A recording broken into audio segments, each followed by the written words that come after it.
दशामां की प्रतिमा के विसर्जन पर रोक के बावजूद विसर्जन की कोशिश पर नवलखी मैदान में सामाजिक कार्यकरों और पुलिस के बीच बीती रात घर्षण देखा गया। बढ़ रहे कोरोना संक्रमण के चलते वडोदरा में इस वर्ष दशामां की प्रतिमाओं के विसर्जन पर वडोदरा महानगर पालिका ने रोक लगा दी थी, लेकिन उसी बीच सामाजिक कार्यकरों ने ये बीड़ा उठाते हुए सुबह 5 बजे से 8 बजे तक दशामां की प्रतिमाएं एकत्रित कर एक साथ समंदर में विसर्जन की योजना बनाई थी। लेकिन दशामां के भक्त रात 12 बजे से ही विसर्जन के लिए नवलखी मैदान में एकत्रित होने लगे, जिसके चलते लॉकडाउन के उल्लंघन के आरोप में पुलिस द्वारा नवलखी मैदान से ही इन सामाजिक कार्यकरों को डिटेन कर लिया गया। इस दौरान पुलिस और सामाजिक कार्यकरों के बीच जमकर घर्षण भी देखा गया। वहीं वडोदरा महानगर पालिका के विपक्ष नेता चंद्रकांत श्रीवास्तव ने मौके पर पहुंचकर मामले को शांत कराया और सभी प्रतिमाओं को पादरा के डबका में विसर्जन के लिए भेजा गया। इस दौरान एमएस यूनिवर्सिटी के यूजीएस राकेश पंजाबी और गणेश भक्त जय ठाकुर को गिरफ्तार भी किया गया। 10 दिन का उपवास और उपवास के बाद में इसका विसर्जन, लेकिन प्रशासन जो सत्ता पर जो लोग बैठे हैं वो लोग अधिकारियों को ऑर्डर देकर हट जाते हैं और घर्षण जो संचालन करते हैं उनके साथ में होता है। हम नहीं चाहते कि हमारा कोई भी अधिकारी के साथ संघर्ष हो, लेकिन दशामां की प्रतिमा जो 10 दिन का उपवास करके जो लोग जो भक्त हैं वो आए हैं, उनका विसर्जन जो लोग यंग लोग इकट्ठे हुए हैं वो ये चाहते हैं कि बड़ौदा शहर के अंदर दशामां की प्रतिमा का विसर्जन अच्छी धूमधाम से होवे। ये इनका एक प्रण है, उस प्रण को लेके बैठे हैं। लेकिन प्रशासन पर जो सत्ता चला रहे हैं वो एक भी शब्द नहीं बोल रहे हैं। तो क्या धर्म के नाम पर सत्ता पर बैठे हुए लोग, तुमको इतना समझ नहीं पड़ती है कि इस शहर के अंदर जो शांति है उस शांति को तुम क्या करना चाहते हो?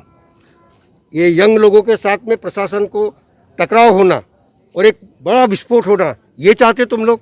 वडोदरा शहરના નાગરિકને અમે આહવાન કરું કે તમારી જે બી દશામાની મૂર્તિ 10 દિવસે તમે જે આસ્થાથી બેસાડેલી, આ કમિશનર જે રૂલ્સ આવ્યો હતો કે ભાઈ વડોદરા શહેરમાં કોઈ પણ તળાવ, કોઈ પણ નદી, કોઈ પણ નાળામાં વિસર્જન કરવું નહીં, ત્યારબાદ અમે એવું નક્કી કરવામાં આવ્યું કે વડોદરા શહેરમાં જેટલી બી મૂર્તિ જે શ્રદ્ધાથી બેસાડેલી એ મૂર્તિ અમે બધાએ નવલખી મંગાવી હતી સવારે 5 વાગે।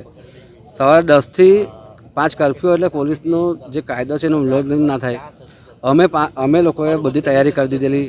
50 આઈસર બધી મંગાવી લીધી, બધી મૂર્તિ અમે મહીસાગરને બધે પ્રતિબંધ લગાવ્યો કે કોઈ પણ જગ્યાએ વિસર્જન નહીં કરે। એટલે અમે લોકોએ આ બધી મૂર્તિ સોમનાથ દરિયાની વચ્ચે જઈને બનાવે ત્યાં બોટોની બધી વ્યવસ્થા કરી દીધેલી। અમે 10 વાગ્યા પહેલાં બધી મૂર્તિ કલેક્ટ કરીને દશામાની મૂર્તિ કોઈ પણ જાતે ખંડિત ના થાય એ તમે પાર્સલ પેક કરીને લઈ જવાના હતા। પણ પ્રશાસને ઉપરથી ઓર્ડર આવ્યો કે ભાઈ આ ગ્રાઉન્ડની અંદર એક પણ મૂર્તિ ના જોઈએ, જેટલા બી આયોજક છે બધાને ઉચકીને નાખી દો। અમારા 3 થી 4 જણને ઉચકીને નાખી દીધા, બીજા જેટલા બી અહીંયા 2-4 જણ ઊભા હતા એમને પર લાઠીચાર્જ કર્યો અને બધાને અહીંથી કાઢી મૂક્યા છે। અમે દરેક ભક્તોને કહું છું કે અમને બહુ દુઃખ થાય છે કે આજે અમે મૂર્તિ લઈને બેઠા એટલે અમને હવે 5-1 વાગે અમારી બી કદાચ ધરપકડ કરશે। અમે દશામાના માતાજીની મૂર્તિની જવાબદારી લીધી હતી। 10,000થી વધારે રજીસ્ટર થયા હતા। આજે તમામ લોકોને અમે લોકોએ સવારે 5 વાગેથી લઈને 8 વાગ્યા સુધી તમામ મૂર્તિ અહીંયા મંગાવી હતી। એ મૂર્તિ લઈને અમે સોમનાથમાં વિસર્જન કરવાના હતા।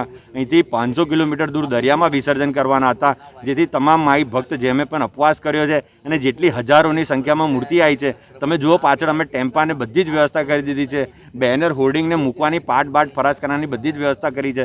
પરંતુ સરકાર અમને કંઈ ને કંઈ હેરાન પરેશાન કરે છે। સરકાર કહેવા માંગે છે કે તમારે કોઈ પણ ધાર્મિક પ્રસંગ હવે કરવો નહીં, ધાર્મિક આસ્થા રાખવી નહીં, કે ધર્મ વિશે કંઈ પણ કરવું તો અમને પૂછીને કરવું। અમે સરકારને લેખિતમાં માંગ કરી હતી, સરકારને ત્યાં આપ્યા હતા, પરંતુ મુખ્યમંત્રી આવવાને કારણે અમારી અરજી પર કોઈ ધ્યાન ના આપ્યું અને આજે અડધી રાત્રે અમે લોકો જ્યારે માતાજીની મૂર્તિ લઈને અહીંયા બેઠા છે ત્યારે અમારા ધરપકડ કરી છે।